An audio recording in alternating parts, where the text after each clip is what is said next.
Hey, what's up, people? How's it going then? All right, in one of my last videos, I think it's the Monster Face truck,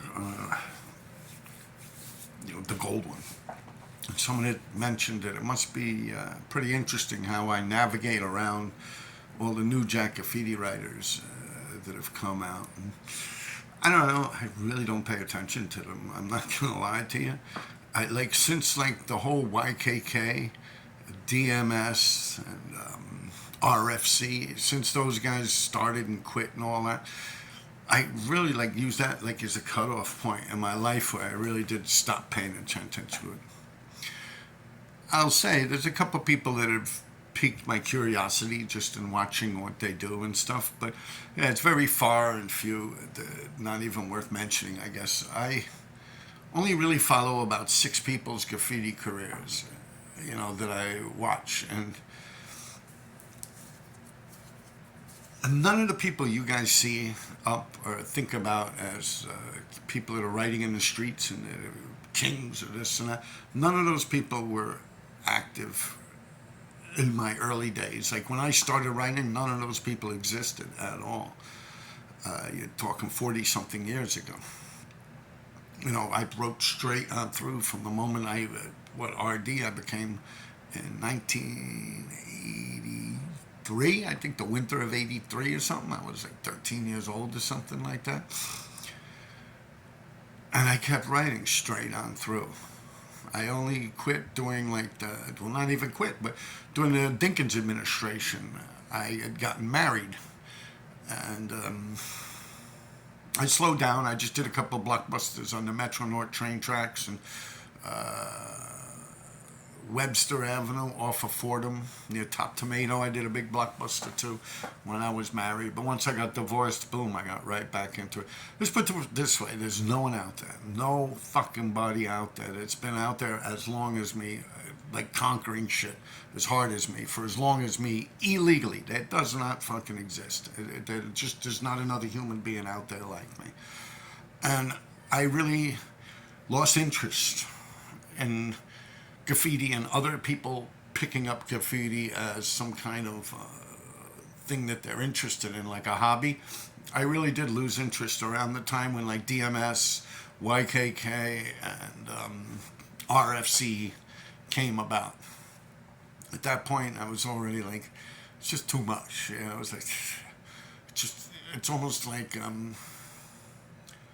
I'm an older man at that point, and they're probably just coming out, little teenagers and shit like that. So, yeah, it'd be kind of weird to like follow them, at least in a sense where you would give a fuck about them. Like seriously, sit back and think: do you give a fuck about people that are a couple of years younger than you doing whatever the fuck it is? It's like, it's become such a different game. Like when I started out to write graffiti on the streets was considered a toy. It was a stupid thing to do. It's what cowards did because they were too scared to go write on the subways. So they'd write all over their neighborhood and they think they're cool. Yeah, I can't think of anyone other than Sev, Korst, Sen 4. Yeah, those are probably the people that I remember. Yeah, I can't think of anyone else from any like that you guys would know about that had continued on. Like those guys were around. Sev, Cost, KRT, Profit, and Senpor was up a lot. I mean, Senpor really hit the streets. Sev was killing subways. He had the sixes even, yellow and red fillings, I remember. The sixes were a tough line. The only people writing on the sixes in the mid to late 80s was me, Scene UA was doing the outsides. I was doing the insides with Lace and Sash and a few other people. Other than that, there was no one out there. And then Sev hopped on for a hot minute and was getting shit. Cost also went up to the sixes with me, Cost KRT. And I would have to say that those guys were out there hitting subways. And it was considered toy to write in the streets. As the subways died, they kept writing, as did I.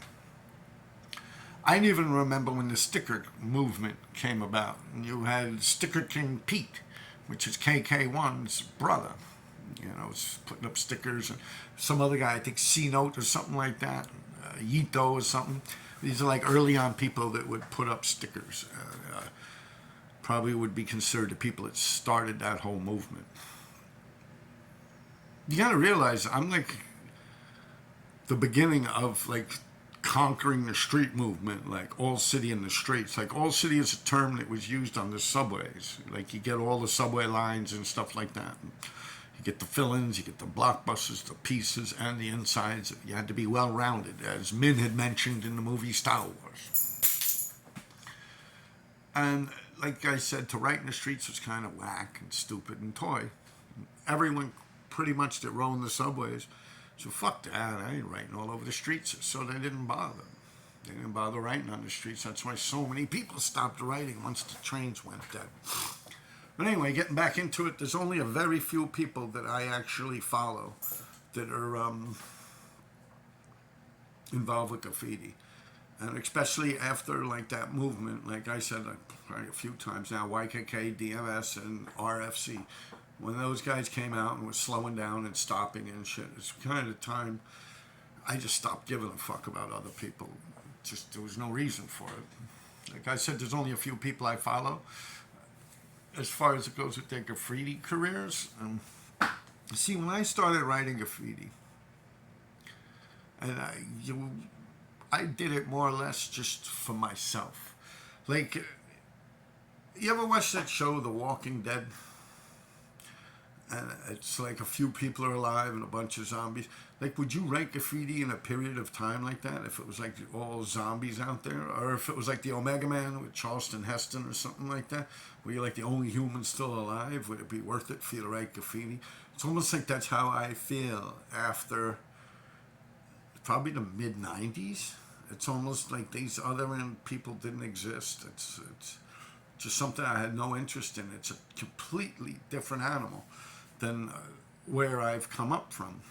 I originally been kept going and stuff like that just because I was like a kid from the juvenile system and DFY facilities, and you meet people. I've went over this 100 times. I feel like I'm beating a dead horse here, but you meet people in these places and you hang out. It become almost like a family, like a bond. A lot of, even if you look at the mafia and shit like that, and all these gangs and shit, most of these people meet in juvenile centers and become friends, and they go robbing and stealing their whole life, and then they wind up with whatever. But yeah, it's kind of like the same thing. So it's like a tight-knit community that they all didn't write graffiti, but they were out there robbing and stealing and committing crime and shit. So when I was writing my graffiti, it was kind of like my way of being like, yo, I'm still out here, people. And to be truthful with you, and even just over the past summer, like the past couple of months, I just lost like 5 or 6 people that were very close to me that I grew up with and stuff. So I'm running out of an audience, I guess would be the way to put it. And it's like the more that happens, especially after Tracy died, that was like, wow, man. But yeah, I'm running out of people to impress, I guess would be the term. So it's like the more that happens, the more I lose inspiration in doing the graffiti and moving forward with it. Now, that said, as far as it goes with the newer generation of graffiti writers, I really don't pay them no mind. Like I said over and over and over, it's almost like what they're doing is like cosplay, or like the fuck is it when they like when they reenact like a scene from like the Civil War or something like that. What is that? Like they're playing dress up, like an imaginary thing in their mind, just like they do with themselves. And oh, I'm a girl, I'm a boy.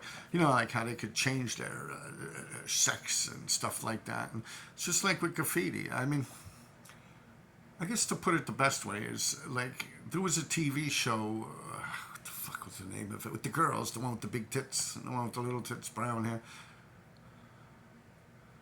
Brooklyn. Two Broke Girls. Two Broke Girls is the name of it. Well, one of them, the one with the big tits and the brown hair, she was going out with a graffiti writer, a street artist, and his name was JPEG.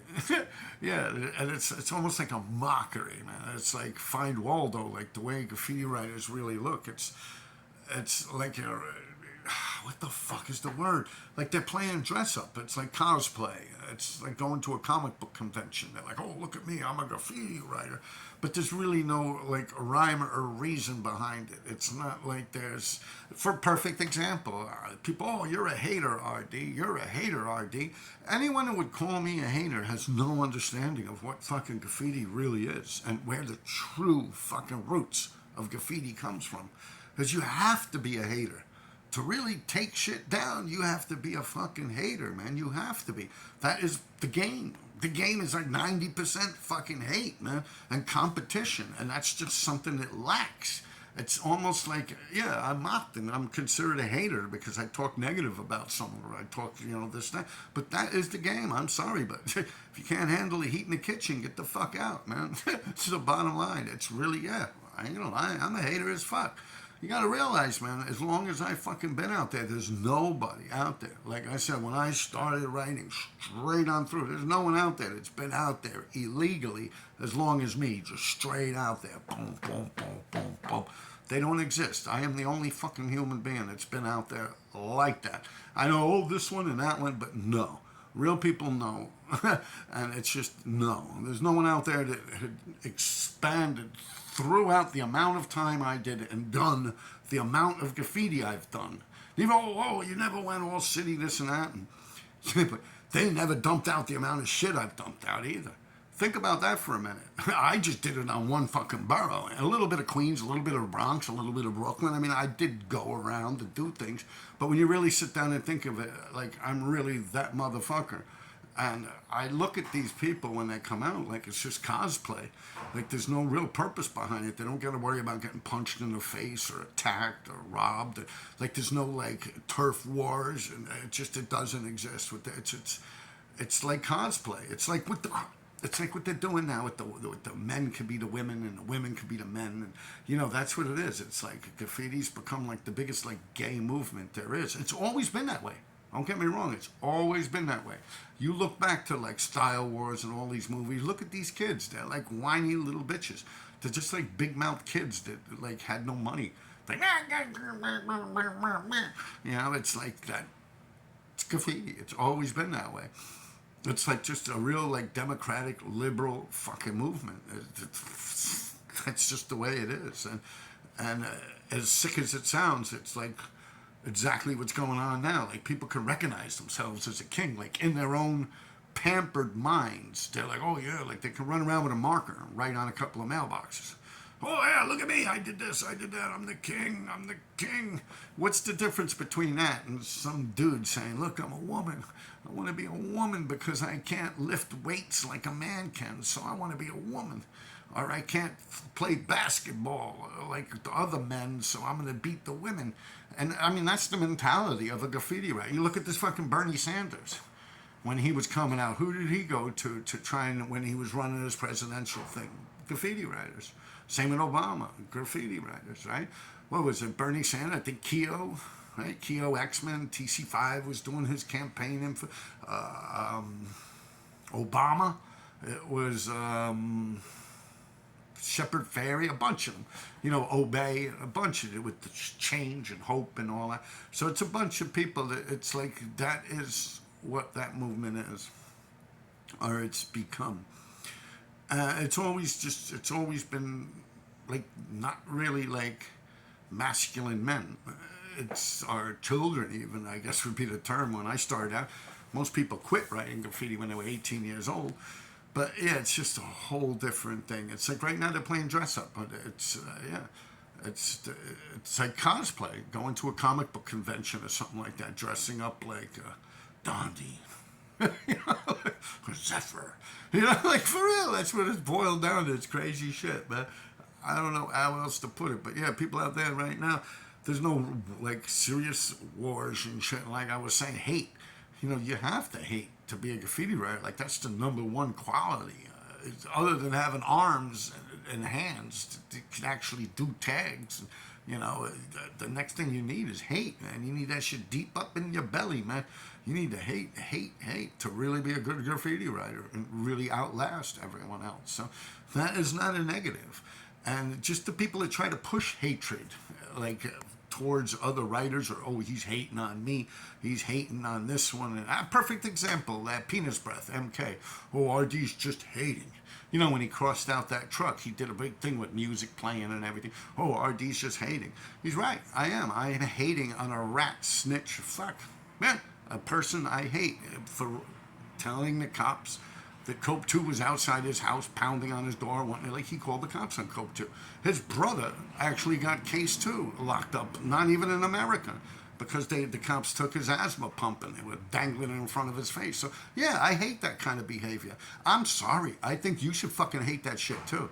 Instead, I see everyone sucking the dude's cock. It's fucking insane. It really is. Oh, just that, stroking his fucking ego.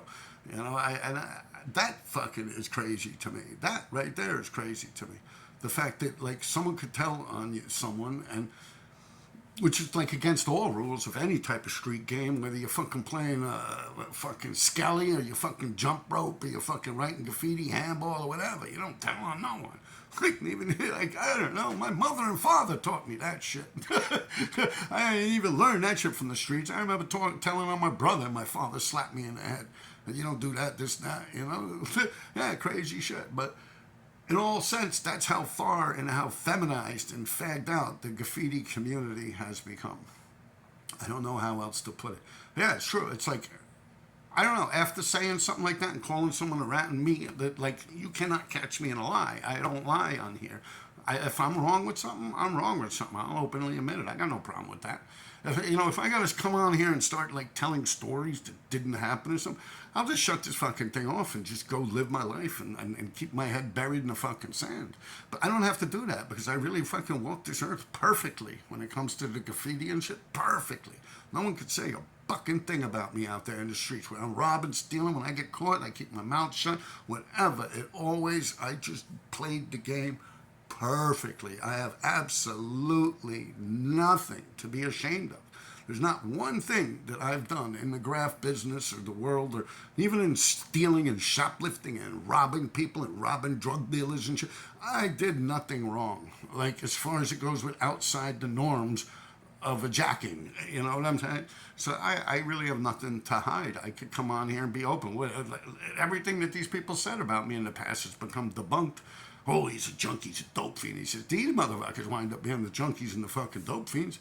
I like never even tried heroin in my life. At least not willingly and knowingly. But yeah, shit is crazy. You know, oh, he's this, he's that. And they're the ones taking the fucking ass. Yeah, oh, Robert's a transvestite. Robert's this, Robert's that. Meanwhile, they're the ones with the pink shirts, fucking manicuring and plucking their fucking eyebrows and fucking painting their nails like a glossy fucking color. It's just, wow. But yeah, getting back to the whole thing, I don't know how else I could really break that down to you. I pretty much assume that's it. There's a couple of people, like I said, there's only 6 people that I follow. Let me see if I could shoot them off my head. And this is not in any order, but I would say you have Easy, of course, Sev, Sen4, Cost, KRT, which was Profit,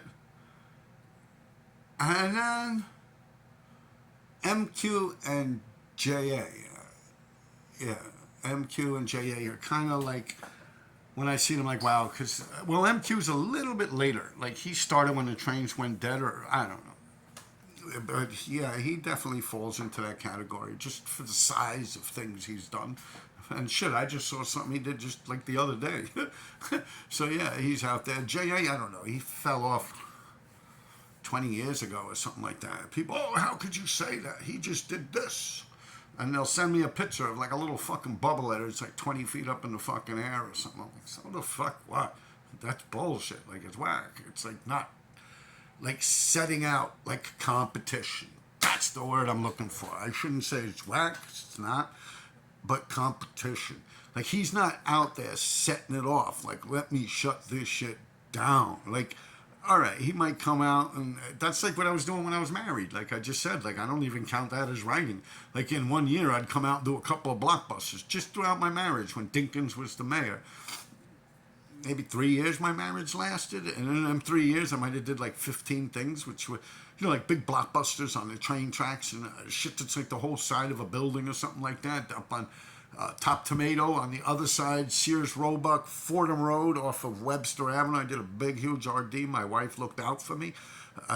Every couple of weeks or something, maybe once a month, I'd come out and do a big blockbuster up in the Bronx somewhere. Most of them were on the Metro North train tracks.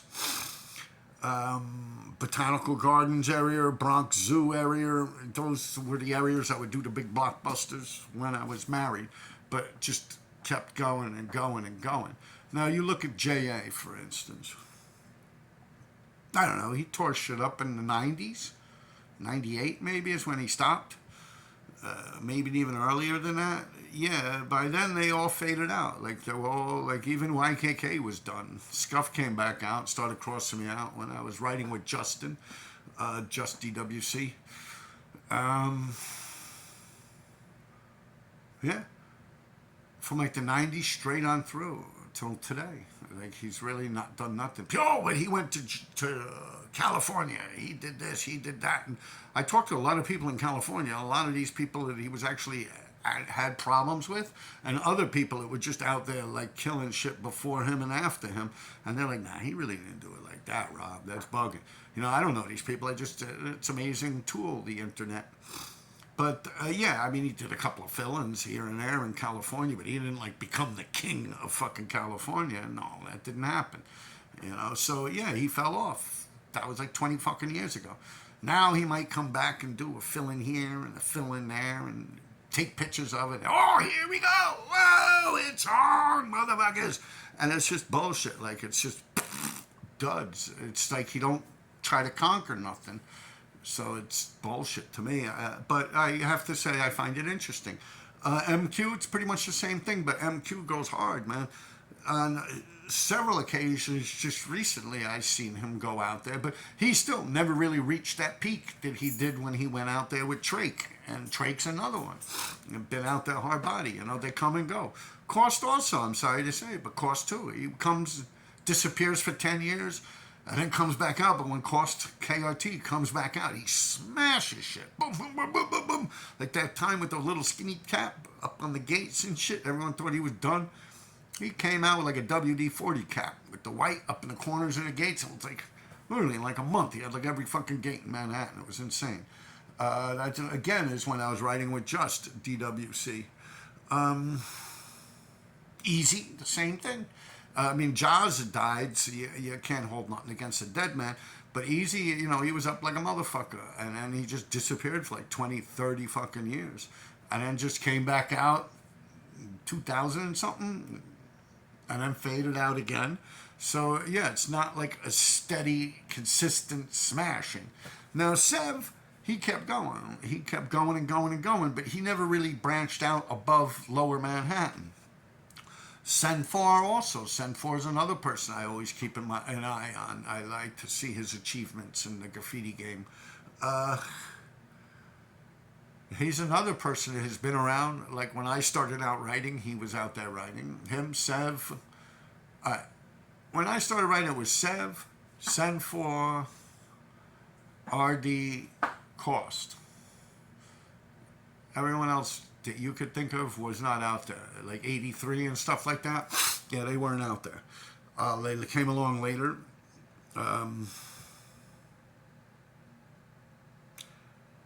Yeah, so there's really no one else I could put in that square, like, that I really give a fuck about or that I pay attention to.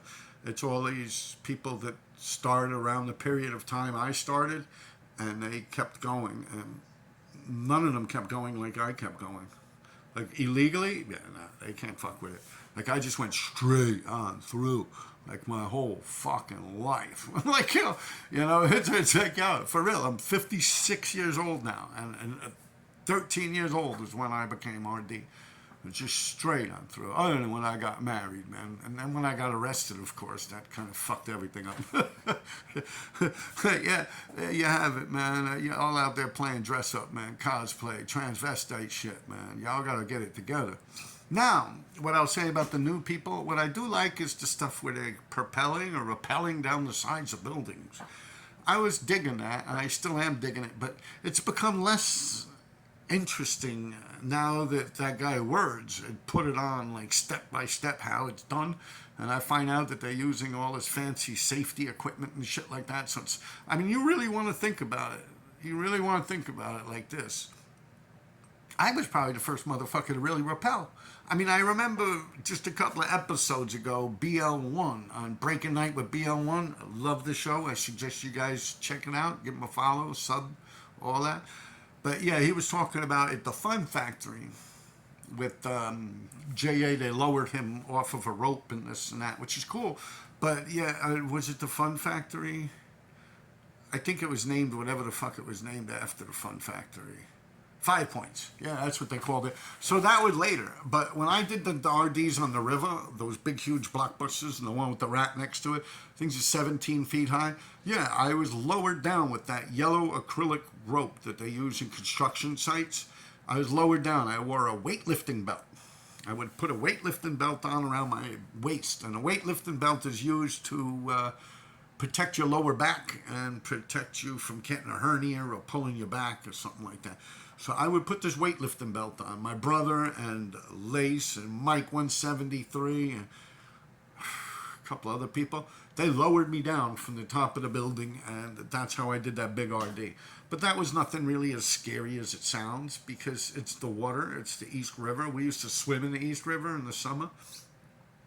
So even if they let go of the rope, I would just go in the river. And there's rope right there for me to climb right back out.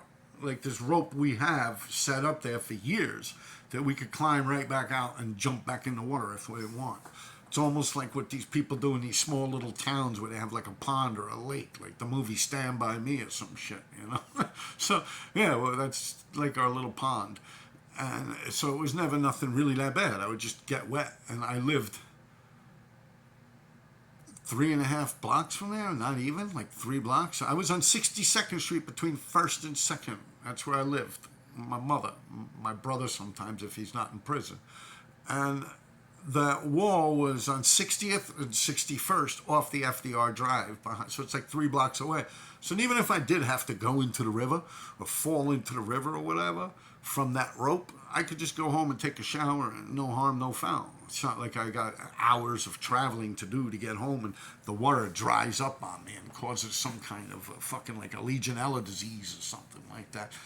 It was a pretty safe deal, but dude, I don't think anyone else was swinging off like those letters that I did on that river. I did it 3 times, by the way. I believe Chino and them got it all 3 times. They crossed it out. I mean, first time it ran for like 4 or 5 years almost before they crossed it out. Second time it ran for like 1.5 years before they crossed it out. So it's not like it didn't have run time. Matter of fact, it would have been in that movie New Jack City, but somehow that's the first time I ever saw like something disappear in the streets that was there in the movies. Like, I had that wall when that movie New Jack City came out, when the very beginning of that movie, when they were hanging that guy down by his ankles off the bridge. Yeah, that wall, but it's beige. And it wouldn't have been beige at that point in life. So they somehow did like CGI or copy and paste or whatever. And that's early on when that movie came out. And I heard Sen Ford talk about that too once, about the Spider-Man movie. And yeah, he had that fire hydrant. They do that. If the graffiti doesn't match what they're trying to accomplish, they blotch it out. So yeah, that's not unusual to do that, you know. And me and him might have been going back and forth and, you know, this and that at that point, so I'm not going to big up the guy on it. You know, when it was actually happening and I saw him posting the pictures, I'm like, yeah, that shit happened to me too. You know, he's like, yo, this fire hydrant had a Sen 4 on it, still got a Sen 4 on it, and Spider-Man was filmed and the fucking hydrant didn't have a Sen 4 on it. So it's like they get rid of shit like that. They really do that. And if it fits the narrative of the movie, they'll leave it. Oh, where else are we? But now, what I'm saying is these people that are rappelling down the sides of buildings, I like that shit. It's cool. But I'm sorry, like, after this guy words, like, he kind of shows you how it's done step by step on his fucking Instagram. And it kind of, like, took the whole thrill out of it. I remember this guy, Form, Chinese kid from Astoria, Queens. When he met me, he's like, ah, man, like, you know, like, meeting me and getting to know me and start writing with me, he became a graffiti partner of mine. We used to kill a lot of shit for him. We used to do the FO fill-ins, Queens Vandals, QV, Yeah, 357 form, Chinese kid, Tommy. He's like, damn, once you meet, it's like no big thing. He's like, wow, but you were killing them sixes. And I was always like, yo, who's that? Who's that? Who's that? Now that I know who it is, it's kind of like wonk, wonk, wonk. And that's true. That shit happens. It's like not that impressive anymore. And yeah, I don't know. That guy Words, he fucks everything up all the time. I'm sorry, I don't like that dude, man. I do not like what he did to Duster UA on that wall down on Houston Street. Again, that shit don't sit well with me. That's like the problem. Perfect example of what's wrong with the new wave graffiti writers. I mean, people tell me, oh, he's been around. Actually, D3, my friend, Sammy, he knows him real well and gets along with him. He's like, oh, Rob, this, that. He's been around. And I'm like, where? I ain't see that shit. What do you do? Climb around, do a couple fucking tags here and there, a few fucking fill-ins or something. It's no big thing. But yeah, that shit when you're rappelling down the sides of the buildings, that's interesting. And I believe that that's probably the only thing that you could really get in trouble for when you're writing graffiti nowadays. Someone had said, oh, I've been writing since, God, the fuck knows when. I don't know. He said 20, 30 years. He's like, but I'm quitting now. Because, I got too much to lose. In my last comments, like my last video I dropped, this is what the person said. And I'm like, fuck, now you're going to quit. Like now it's like graffiti's almost legal. It's like perfectly fucking legal now. Like you can run around writing all over the place. It's just like stealing shit out of Target as long as it's under $1,000. Like now it's like no competition. And that's another thing that kind of doesn't float with me. Like I say, the juvenile centers, the DFY facilities, those are the reasons that like I really kept going. And so people that I know from that era, it's almost like you build a bond with these people from the juvenile centers. And it's always like, oh shit, there's an RD tag. I remember him, motherfucker's still out there. And I'm really running out of people to impress with the graffiti. It's like Tracy's dead. Like just this summer, like I lost like 4 or 5 friends of mine. Mark Kelly got shot by the cops up on 100 fucking 3rd and 3rd. There's so many people that like passing away. It's almost like I have no one left to impress with my graffiti. And it's kind of like the more that happens, the less interested I am in writing the graffiti. It's like those are the reasons to do it. It's like like The Walking Dead, the TV show, or like the Omega Man. You ever see the Omega Man with Charleston Heston? He's the last man on. Actually, you could look at I Am Legend, right? Will Smith, I Am Legend. That's pretty much the Omega Man. It's a remake of the Omega Man. But yeah, I remember watching the Omega Man. First time I watched that thing, I wasn't even writing graffiti. I was a child. And then later on, I'm like, wow, it would be cool. You're right. And then later on, I'm like, yeah, but who would see it? Like, there's no one alive to see it. Like, for instance, if it's during, and I want you to enter a comment in the comment section here. If it's like during, like, say, The Walking Dead, like a zombie apocalypse hit, would you bother wasting your time writing graffiti anymore? It's kind of like, just answer that in the comments if you'd waste your time writing graffiti. I mean, you might want to mark areas where you want to travel to or something like that. Like, I could see the use of spray paint, like Help or SOS or something like that. But as far as it goes to running around writing your tag all over the place, doing like a zombie apocalypse, it's kind of stupid in my eyes. I don't know. That's the way I see it. And that's kind of like what's going on right now with me. It's like the people that are writing right now, New Jackson shit, for the past 20 years or something, they're really just in my way. It's just like ink and paint on a wall. It just becomes some bullshit. Like, yeah, it's almost like every truck I fucking do, some asshole writes some stupid shit on it or draws like a little cupcake or something like that. It's like, every time you try to do something out there, it's like an idiot that, like, has nothing to do with graffiti at all. Like, they just decide, oh, wow, I'm going to write some shit here about my girlfriend or something. Like, yeah, it's just the fucking weirdest shit. It's like graffiti's become so, like, feminized and whack. It's like, I don't know. It's like a bunch of transvestites out there, man. For real, this shit is crazy. It's sad to. I mean, obviously, I've spent a lot of time doing this. It's been a very important thing to me in my life, and just to see where it went. Like, if I had a crystal ball and I knew that the graffiti game or genre would wind up where it is now, I probably would have become a lawyer or a fucking doctor instead. Yeah, take care of yourselves, man. I got a good one coming up. I wanted to talk about it here, but I could tell I've already been on here for 34 minutes. So, next one, all right? Take care. I got some good shit coming up over the weekend, man, about how they say, oh, the Bronx is burning, this and that. I say the Bronx is flaming. Nowadays, yeah, crazy shit. Talk to you later, people.